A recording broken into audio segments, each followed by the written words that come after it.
Hey everyone, I hope you're doing well. Thank you so much for joining me for the latest episode of the Withstand podcast. I'm so glad you're here. Now, today we continue our reading through the book of Genesis. We're up to chapter 34, and in the New King James Version of the Bible, it's referred to as the Dinah incident. Now, this particular incident requires a bit of a trigger warning because it does involve the abuse of a sexual nature of somebody. And not only the reading will cover that topic, but so will the commentary. So if you have any young ears listening to this, or you yourself feel this sort of topic to be confronting, as I do, please don't hesitate to jump forward to the next episode. And we'll completely understand, especially given the climate we find ourselves in and all of the revelations that keep revealing themselves at the moment in the news. So yeah, just a bit of a trigger warning there, just to make sure that you're given ample opportunity to skip on by if need be. With that in mind, this is God's word, and we're up to chapter 34. Now Dinah, the daughter of Leah, whom she had borne to Jacob, went out to see the daughters of the land. And when Shechem, the son of Hamor the Hivite, prince of the country, saw her, he took her and lay with her, and violated her. His soul was strongly attracted to Dinah, the daughter of Jacob, and he loved the young woman and spoke kindly to the young woman. So Shechem spoke to his father Hamor, saying, "Get me this young woman as a wife." And Jacob heard that he had defiled Dinah his daughter. Now his sons were with his livestock in the field. So Jacob held his peace until they came. Then Hamor, the father of Shechem, went out to Jacob to speak with him. And the sons of Jacob came in from the field when they heard it, and the men were grieved and very angry, because he had done a disgraceful thing in Israel by lying with Jacob's daughter, a thing which ought not to be done. But Hamor spoke with them, saying, "The soul of my son Shechem longs for your daughter. Please give her to him as a wife, and make marriages with us. Give your daughters to us, and take our daughters to yourselves. So you shall dwell with us, and the land shall be before you. Dwell and trade in it, and acquire possessions for yourself in it." Then Shechem said to her father and her brothers, "Let me find favour in your eyes, and whatever you say to me I will give. Ask me ever so much dowry and gift, and I will give according to what you say to me. But give me the young woman as a wife." But the sons of Jacob answered Shechem and Hamor his father, and spoke deceitfully, because he had defiled Dinah their sister. And they said to them, "We cannot do this thing, to give our sister to one who is uncircumcised, for that would be a reproach to us. But on this condition we will consent to you, if you will become as we are. If every male of you is circumcised, then we will give our daughters to you, and we will take your daughters to us, and we will dwell with you, and we will become one people. But if you will not heed us and be circumcised, then we will take our daughter and be gone." And their words pleased Hamor and Shechem, Hamor's son. So the young man did not delay to do the thing, because he delighted in Jacob's daughter. He was more honourable than all the household of his father. And Hamor and Shechem his son came to the gate of their city, and spoke with the men of their city, saying, "These men are at peace with us. Therefore let them dwell in the land and trade in it. For indeed the land is large enough for them. Let us take their daughters to us as wives, and let us give them our daughters. Only on this condition will the men consent to dwell with us, to be one people, if every male among us is circumcised as they are circumcised. Will not their livestock, their property, and every animal of theirs be ours? Only let us consent to them, and they will dwell with us." And all who went out of the gate of his city heeded Hamor and Shechem his son. Every male was circumcised, all who went out of the gate of the city. Now it came to pass on the third day, when they were in pain, that two of the sons of Jacob, Simeon and Levi, Dinah's brothers, each took his sword and came boldly upon the city and killed all the males. And they killed Hamor and Shechem his son with the edge of the sword, and took Dinah from Shechem's house, and went out. The sons of Jacob came upon the slain, and plundered the city, because their sister had been defiled. They took their sheep, their oxen, and their donkeys, what was in the city and what was in the field, and all their wealth. All their little ones and their wives they took captive, and they plundered even all that was in the houses. Then Jacob said to Simeon and Levi, "You have troubled me by making me obnoxious among the inhabitants of the land, among the Canaanites and the Perizzites, and since I am few in number, They will gather themselves together against me and kill me. I shall be destroyed, my household and I. But they said, should he treat our sister like a harlot? This is the word of the Lord.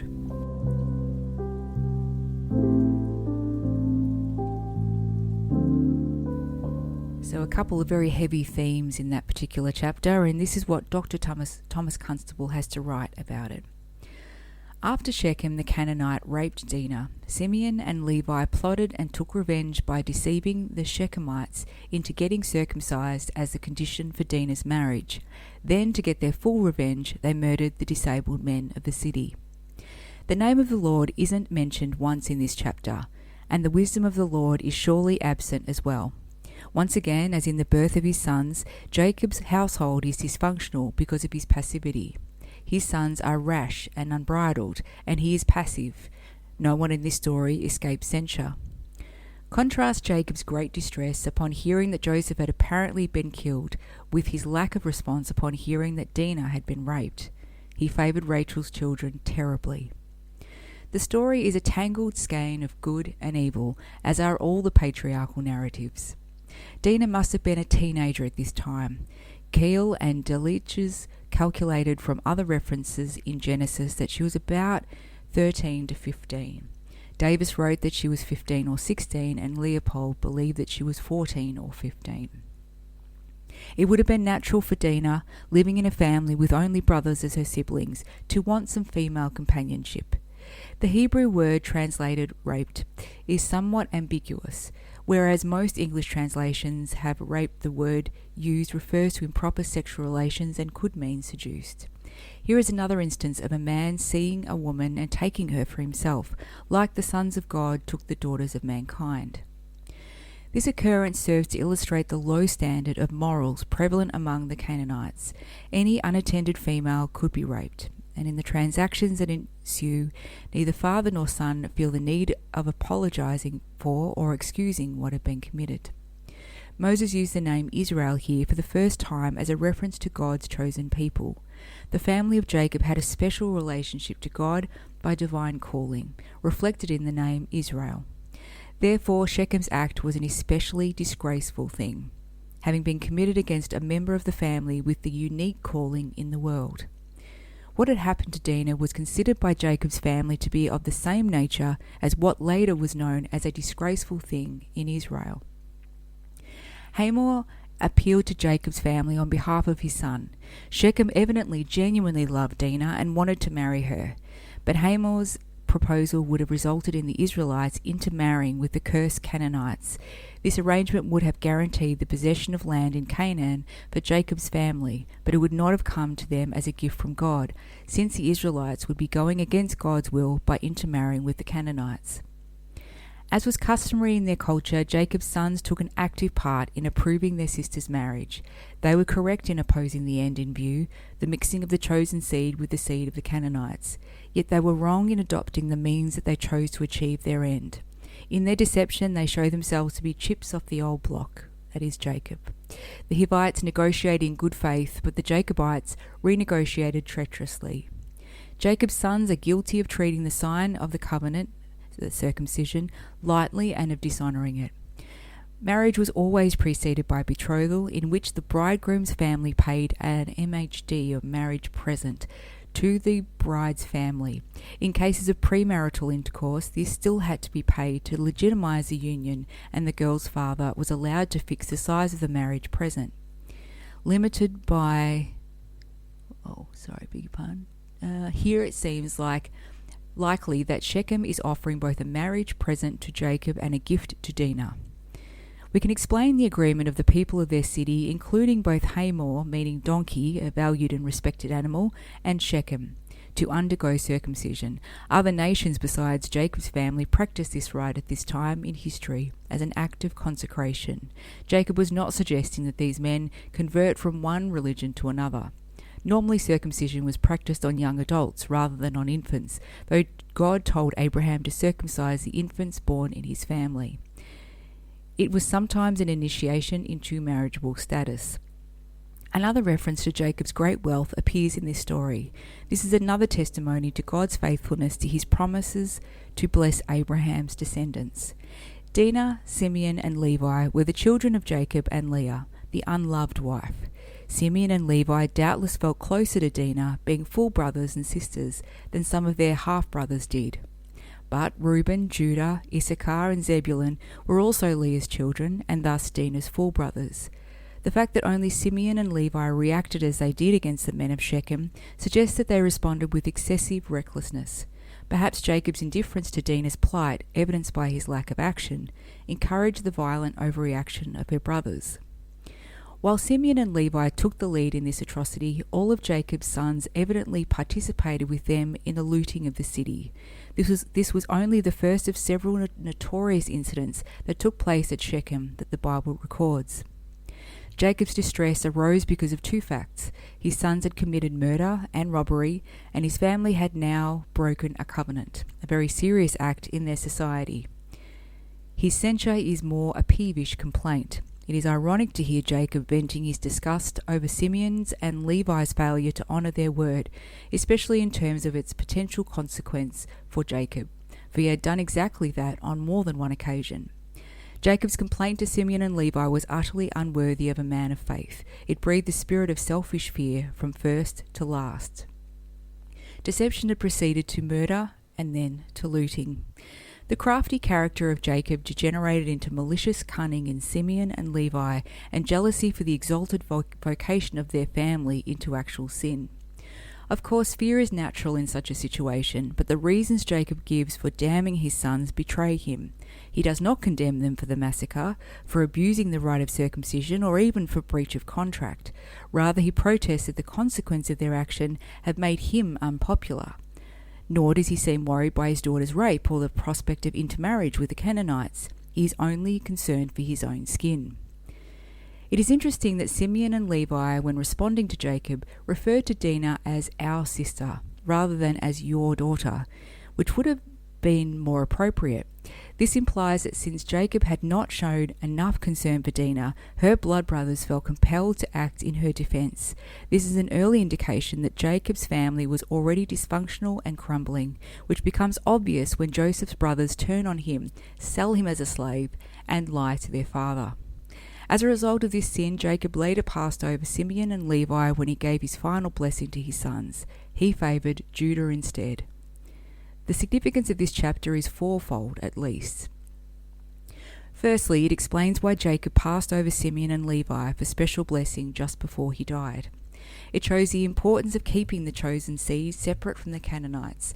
The law of Moses said that Israel was not to intermarry with the Canaanites or make treaties with them, but was to destroy them because they posed such a threat. This passage provides part of the rationale for such laws, for it describes how immoral Canaanites defiled Israel by sexual contact and attempted to marry for the purpose of swallowing up Israel. Noah's curse on Canaan and his seed had warned the rest of humanity that bad things would happen to people who mixed with the Canaanites. People who live on the borderland between church and world are like those who lived in the old days on the borders between England and Scotland. They are never safe. Number 3, it gives a reason for the sanctification of Jacob's household that follows. And number 4, it demonstrates the sovereign control of God. While the story in this chapter operates at a level of family honour and the brothers' concern for their ravaged sister, the story nevertheless also carries along the theme that runs so clearly through the Jacob narratives, namely that God works through and often in spite of the limited self-serving plans of human beings. The writer's purpose is not to approve these human plans and schemes, but to show how God, in his sovereign grace, could still achieve his purpose through them. What messages does such a sordid episode have in the Jacob-Joseph narratives? At this point forward, Genesis turns its attention to Jacob's sons, the progenitors of Israel's 12 tribes. After the tension of the Jacob-Esau struggle was alleviated in chapter 33's account of the twins' pacification, the author sets out to demonstrate the seedy character of Jacob's descendants, raising the spectre that the promises are again in peril. Abraham had dealt honourably with the Hittites, and Isaac had behaved peacefully with the Philistines. But now Jacob's sons became the aggressors in a conflict with the Hivites, Simeon and Levi's unrepentant treachery stands in stark contrast to Esau and Jacob's recent moral transformations. In contrast to the Isaac incident in chapter 27, Jacob's deception of Isaac, this chapter contains no prayer, no divine revelation, no promised blessing, and no explicit mention of God. Jacob's move to Shechem set the stage for a series of setbacks.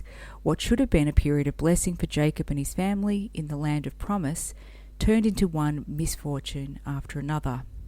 Young zealots such as Simeon and Levi can sometimes bring reproach on God through their misguided zeal.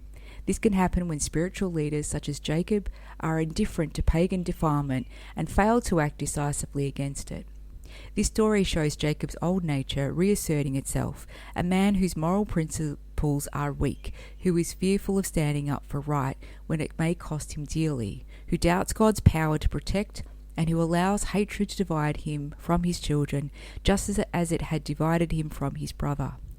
Many believers bring the wrath of unbelievers on themselves and on other believers by their ungodly behavior, as Jacob, Simeon, and Levi did. And I'll leave the link to those notes in the show notes for you guys.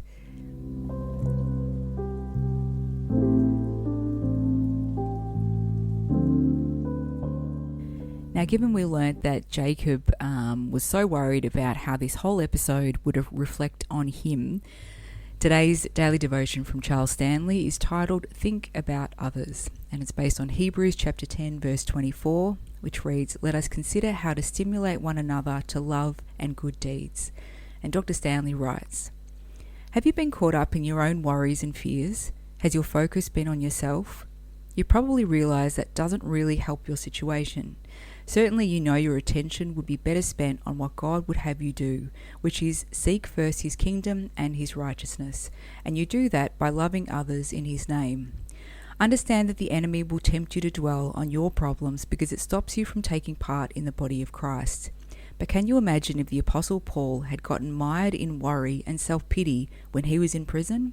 He wouldn't have written so much of the New Testament, but instead, because he stayed faithful in encouraging others, Paul would hear good news about how the churches were growing and how believers were stepping out in faith, and could say, 'This is all worth it.' So instead of entertaining thoughts about what is wrong, think about how you can help others grow in their faith and mature in their giftedness. In other words, focus your energy on helping others be more like Jesus, because that is certainly worthy of your attention." And he prays, "Jesus, give me opportunities to help other believers grow in their faith for your glory. Amen." Guys, another quite a heavy episode for you today. If you've listened all the way to the end, thank you so much for journeying through it with me, because it wasn't easy to read, and I'm sure it wasn't easy to listen to. But we'll pick up in the next episode as we continue to work our way through the book of Genesis. In the meantime, God bless you all. Take care, and Maranatha.